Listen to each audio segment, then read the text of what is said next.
Well guys, welcome back again to my YouTube channel. My name is Kevin Sally. Pada YouTube channel ini teman-teman akan menemukan informasi yang menarik seputar cryptocurrency. So if you do like cryptocurrency, make sure kalian subscribe channel ini. Teman-teman, welcome back again di quick update untuk Bitcoin. Jadi kita ngeliat kondisi situasi Bitcoin saat ini suddenly mendapat booster. Ada whales yang mungkin FOMO atau ada whales yang mungkin suddenly berubah menjadi hero dan dia melakukan serok dari harga yang cukup murah. Dan sekarang Bitcoin diperdagangkan di kisaran level $39.000, bahkan tadi sempat ngetes ke level $40.000. What happened teman-teman? Padahal kita tahu invasi Rusia itu menyebabkan harga Bitcoin turun. Apakah ini karena invasi dari Rusia yang sudah maybe selesai? So let's dive into the content teman-teman. Discussion kita akan start dari the Federal Reserve ya. Jadi ini adalah salah satu portal berita. Jadi CNBC dari Indonesia mengatakan bahwa Rusia invasi Ukraina bisa menyebabkan the Fed batal naikkan suku bunga di bulan Maret. Pertanyaan, jadi apakah iya teman-teman? Nah, sebenarnya gini, kita nggak perlu sampai buka ke dalamnya ya, karena balik lagi ini kita berbicara soal media mainstream lagi kayak CNBC itu kan adalah media yang biasanya bisa dikatakan diatur ya teman-teman ya. Dan artinya gini, kalau misalkan ada kondisi seperti ini sesuatu yang menurut saya sifatnya teori konspirasi. Bisa aja the Federal Reserve itu memanfaatkan situasi saat ini untuk meredakan kondisi pasar, sehingga seperti yang kita lihat teman-teman, ini harga Bitcoin naik. Terus tadi yang menarik adalah saya buka di SPX, ternyata S&P 500 hari ini naik ya, naiknya udah sampai sekitar 0,6% dan ini lumayan banget. Jadi apakah ini adalah upaya dari the Federal Reserve untuk mengatasi situasi market yang saat ini sedang panik karena didorong oleh Rusia yang menginvasi Ukraine ya? Kenapa misalkan dia mengeluarkan statement bahwa ada kemungkinan tidak terjadi menaikkan suku bunga atau mungkin mengurangi yang tadinya 0,5% dinaikin itu diturunin jadi kayak 0,25% aja naiknya teman-teman. Dan ya menurut saya reasonnya adalah satu ya, kalau misalkan sampai perang terjadi ini bakal ada global recession teman-teman. Artinya secara resesi ekonomi itu kita nggak cuman berada pada satu negara aja tapi terhadap seluruh negara ya. Balik lagi kalau misalnya tadi kita udah sempat discuss sedikit tentang US oil, kenapa US oil itu harganya menguat atau ya US oil ya, kalian bisa cek di sini US oil kenapa crude oil tadi sempat menguat and then dia fall kayak gini ya. Ini kayak menarik banget sih, kayak naik terus turun, ini kayak clearly dipermainkan ya istilah harganya. Dan sebenarnya reasonnya adalah satu, karena Rusia itu adalah salah satu negara pengekspor minyak terbesar di dunia. Jadi bisa dikatakan mungkin karena Rusia nyerang Ukraine, dari negara-negara lain itu pengen kasih punishment ya. Punishmentnya adalah berupa tidak mengimport minyak dari Rusia. Maybe itu teman-teman salah satu sebabnya. Dan akhirnya kalau misalnya nggak import ya otomatis minyaknya supply-nya berkurang, jadi barang langka ibaratnya ya harganya bisa naik teman-teman. Sesimpel dan sesederhana itu. Cuman kalau Rusia menginvasi Ukraina dan seandainya melibatkan banyak negara, akhirnya menjadi satu ya, kubu. Ada kubu yang Rusia, ada kubu yang Ukraina. Ini sebenarnya kita bisa bilang world war. Dan kalau kita udah ngomongin world war artinya akan ada hyperinflation. Dan kalau ada hyperinflation sebenarnya tidak lain dan tidak bukan adalah disebabkan oleh kebijakan-kebijakan yang diambil oleh negara tersebut. Dan salah satunya meningkatkan suku bunga itu tidak bisa istilahnya dilakukan. Kenapa? Balik lagi global recession teman-teman, which means US mau nggak mau harus cetak uang lagi untuk bisa beli bonds lagi teman-teman. Mungkin bondsnya itu untuk yang peralatan atau perlengkapan perang ya, atau senjata atau ya itu kita nggak tahu teman-teman. Tapi harapan kita adalah dunia tenang dan kembali damai ya, dan tentunya Bitcoin meletus teman-teman. Itu ada ekspektasi kita tentunya. Dan saat ini hal yang bisa mendorong kondisi Bitcoin rebound ini ya tidak lain dan tidak bukan adalah US stock market juga. Itu jadi salah satu faktor pendukungnya. Dan mungkin situasi ketegangan antara Rusia dan Ukraine maybe saat ini per detik ini menjelang closing New York itu lagi merendah ya, atau lagi melandai teman-teman. Karena situasi jam kita kan agak terbalik juga ya. Saya penasaran sih, saya pengen coba lihat Rusia time ya saat ini. Nah, sekarang Rusia itu di Moskow sekitar jam 11:20 malam, which means ya ada kemungkinan ya mungkin situasi sedikit cool down teman-teman ya. Jadi perangnya mungkin dilanjut besok gitu. Tapi ya harapan kita adalah jangan sampai terjadi perang tentunya. Alright, so let's dive into the price action. Jadi kita udah beberapa kali memberikan analisis dan lately ini bisa dibilang ya mungkin sering benar. Tapi balik lagi Saya pengen remind bahwa saya adalah manusia biasa, saya juga bisa salah. Jadi please teman-teman bijaksanalah dalam memilih dan memanfaatkan konten yang saya berikan melalui video YouTube channel saya. Alright, so untuk daily time frame ini sesuatu yang menurut saya cukup menarik. Kemarin kita sempat bahas bahwa break dari support artinya kita testing area tersebut sebagai resistance, dan sekarang pun fungsinya masih sama, yaitu sebagai resistance, di mana resistance kita saat ini itu ada pada exponential moving average 21 disertai dengan key resistance yang terbentuk dari psikologis area level $40.000 teman-teman ya. Jadi kita tadi benar-benar testing sampai level $40.000, terus di level itu dapat rejection dong, langsung kencang, langsung ngebentuk buntut. Cuman kalau kita ngelihat situasi buyersnya saat ini yang sangat signifikan seperti ini, saya personally mungkin akan sedikit menghindari short position dulu until saya ngelihat ada bukti atau evidence bahwa sellers itu udah kembali masuk ke market lagi ya. Ini saya sudah jelaskan tadi di video yang sebelumnya. Jadi kalau teman-teman mau nonton, lihat yang Q&A session ya.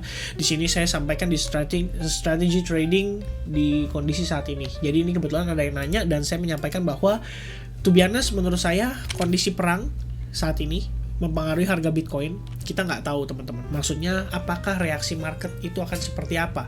Apakah market secara garis besar investor, retail sales itu akan panik dan mulai selling mereka punya cryptocurrency, atau maybe justru malah sebaliknya mereka menilai ini bahwa ada situasi yang tepat untuk mereka buyback di harga yang lebih murah, atau maybe teman-teman ya kita nggak tahu.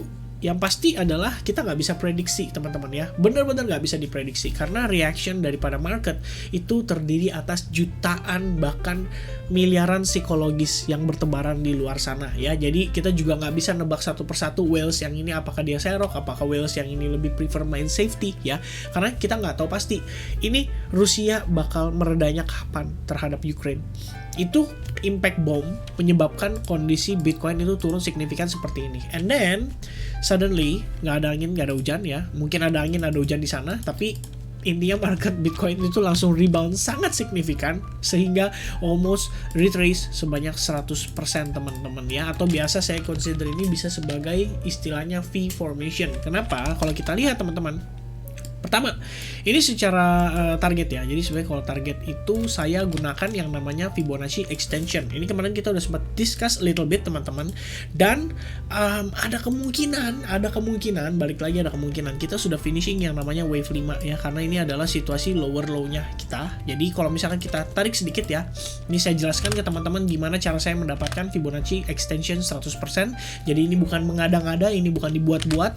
Balik lagi, biasanya untuk rules dari si wave 5 sendiri itu kecenderungan bisa 100% dari si wave 1. Jadi wave 1 kalian gunakan Fibonacci extension lalu kalian tarik ke wave 4-nya. Dan kalau kita perhatikan teman-teman, wave 4 itu berpotensi berada pada kisaran area $34.899, dan secara closing time frame 4 jam ini kita udah berhasil closing di level tersebut ya. Jadi maksudnya berhasil closing dan maintain di atas level tersebut teman-teman. Jadi kalau saya rasa apakah ini adalah the end of the line daripada si bearish pressure-nya. Jadi istilahnya wave 5-nya kita overall di sini teman-teman ya. Menarik sih karena berarti mematahkan elite wave teori ya, istilahnya begitu. Jadi kita belum tahu pasti nih secara kesimpulan keseluruhannya seperti apa, tapi in the end kalau kita lihat sekilas ya ini ada potensi memang bottomnya sudah berada di kisaran level ini ya. Untuk bagian atasnya kalian boleh perhatikan juga bahwa di sini kita terbentuk yang namanya trend line. Jadi trend line ini sebenarnya kalau kemarin kita ngelihat kan dia membentuk descending broadening wedge pattern and then a little bit fake out. Nah fake outnya itu kita bisa manfaatkan dan kita bisa dapetin new trend line terhadap potential pergerakan daripada si Bitcoin berikutnya teman-teman ya. Jadi kalian masih boleh perhatikan untuk trendline di sini. Kalau misalnya kita masih mendapati rejection, lalu kita masih mendapatkan kondisi koreksi yang cukup dalam teman-teman, nah itu berarti masih boleh waspada ya. Walaupun di sini kita ngelihat ada situasi terbentuk yang namanya inverse head and shoulders, maka itu akan menjadi potensi awal pembalikan arah daripada pergerakan si Bitcoin secara overall. Tapi kalau misalkan kita masih terreject dengan sangat signifikan dan bahkan boom break lagi dari key support terakhirnya, maka ya saya pribadi pun masih yakin bahwa kita masih bisa melihat harga Bitcoin itu di bawah sedikit lebih rendah lagi. Maybe kita akan testing ke level $30.000 teman-teman. Tapi overall yang kalian boleh perhatikan, ini menurut pandangan saya, balik lagi masing-masing punya analisis, please jangan ikutin mentah-mentah ya. Kalian juga harus lakukan yang namanya riset. Kita lihat di sini terbentuk trendline clearly dan rejectionnya pun saat ini di bawah trendline tersebut. So, I guess teman-teman trendline ini boleh banget diconsider sebagai salah satu resistance yang kita perlu perhatikan, karena sebenarnya kalau kita masuk ke time frame 4 jam ini terdapat yang namanya exponential moving average 55, dan ini artinya teman-teman EMA 55 di sini itu berfungsi sebagai key support, key resistance ya. Kalau misalkan kita bisa maintain di atas level ini bahkan break ya, maka secara tidak langsung nanti exponential moving average akan bergerak seperti ini ya teman-teman. Balik lagi, dia sifatnya adalah lagging indicator, which means harganya bergerak dulu baru indikatornya menyusul ya. Nah, lebih kurangnya itu sih update yang bisa saya berikan kepada teman-teman sekalian. Jadi untuk saat ini saya nggak mau berasumsi, saya nggak mau menebak-nebak, saya juga nggak mau prediction ya. Intinya apa yang kita lihat saat ini murni disebabkan oleh kondisi fundamental yang terjadi akibat Rusia yang menyerang Ukraina, dan kita masih belum tahu pasti. Istilahnya gini loh, belum ada statement jelas kayak misalkan dari Wales mengatakan bahwa Russia invade Ukraine, which means a good opportunity to buy Bitcoin. Let's say yang ngomong Goldman Sachs ya, atau misalnya yang ngomong JP Morgan. Ya kita nggak tahu teman-teman. Masalahnya mereka belum ngeluarin statement itu. Jadi secara pandangan para pakar atau expert, kita belum tahu gimana mereka merespon kondisi saat ini. Karena secara logika, secara berpikir sederhana, kalau misalnya kita beli Bitcoin saat ini di tengah kondisi yang saat ini sedang mengalami ketegangan dan ada resiko terjadi resesi ekonomi secara global, maka berbahaya sekali untuk kita megang aset yang volatility-nya seperti Bitcoin ini, which means sangat beresiko. Saya sih lebih prefer mungkin untuk beralih ke emas sementara ya, daripada istilahnya kita meresikokan uang kita dengan kondisi market yang belum menentu. Karena once again teman-teman, I need to remind you guys bahwa this is the first time in Bitcoin history pergerakannya dipengaruhi oleh kondisi perang antar negara. Oke, jadi kita belum tahu pasti, belum ada historical movement-nya, secara price action juga belum kelihatan. So, ya let's wait and see. It's much preferable daripada kita harus berspekulasi dan menebak-nebak kayak, oh ini bottomnya nih, wah ini atasnya nih, ini kemungkinan bisa di short nih di level ini ya.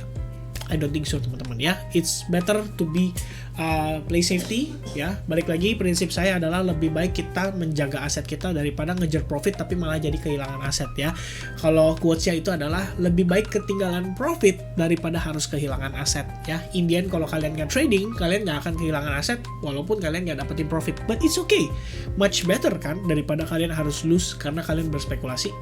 Right? So I think that's it teman-teman. Thank you very much for watching this video. Mudah-mudahan video ini atau konten di video Bitcoin update kali ini bisa membantu buat teman-teman sekalian, bisa bermanfaat, dan kiranya bermanfaat, make sure kalian leave me your likes button dan jangan lupa subscribe channel ini kalau kalian ngerasa konten yang saya berikan cukup bermanfaat. I think that's it from me. Thank you very much for watching this video. I hope I'll see you guys again in the next update. Stay healthy, stay safe, and God bless everyone. Cheers. Bye bye.